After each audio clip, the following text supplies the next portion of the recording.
अगर उस दिन ये चौंकाने वाली घटना नहीं हुई होती तो आज तक पुरी जगन्नाथ मंदिर के द्वार शायद कभी नहीं खुलते।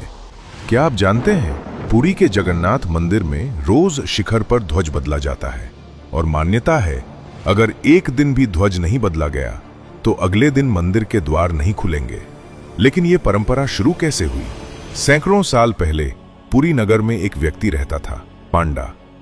वो कोई साधारण इंसान नहीं था, उसकी भक्ति अटूट थी। एक दिन पुरी में भयंकर तूफान आया। तेज हवाएं, मूसलाधार बारिश, आसमान में गड़गड़ाहट, और उसी बीच जगन्नाथ मंदिर के शिखर पर लगा ध्वज फटकर नीचे गिर गया। मंदिर के सामने खड़े सैकड़ों भक्त बस देख रहे थे।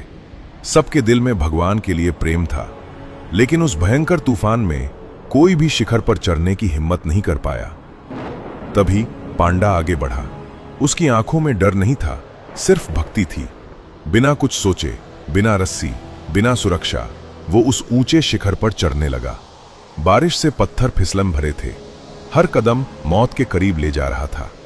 लेकिन वो रुका नहीं, क्योंकि उसके लिए जान से बड़ी थी भगवान की सेवा।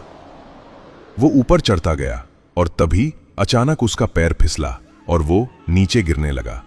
सैकड़ों लोग चीख उठे, लेकिन उसी क्षण कुछ ऐसा हुआ जो आज भी लोगों को चौंका देता है। एक दिव्य प्रकाश के साथ एक हाथ प्रकट हुआ और उसने पांडा को पकड़ लिया, उसे वापस ऊपर खींच लिया। वो कोई और नहीं, स्वयं भगवान जगन्नाथ थे।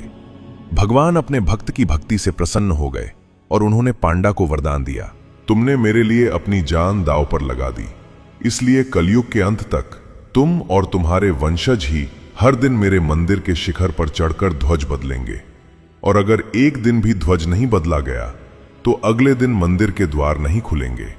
और तभी से आज तक हर दिन लगभग 50 किलो वजनी ध्वज पांडा के वंशज उस ऊंचे शिखर पर चढ़कर बदलते हैं। सोचो, जहां लोग तूफान में खड़े होने से डरते हैं, वहां ये लोग हर दिन भगवान के लिए जान जोखिम में डालते हैं।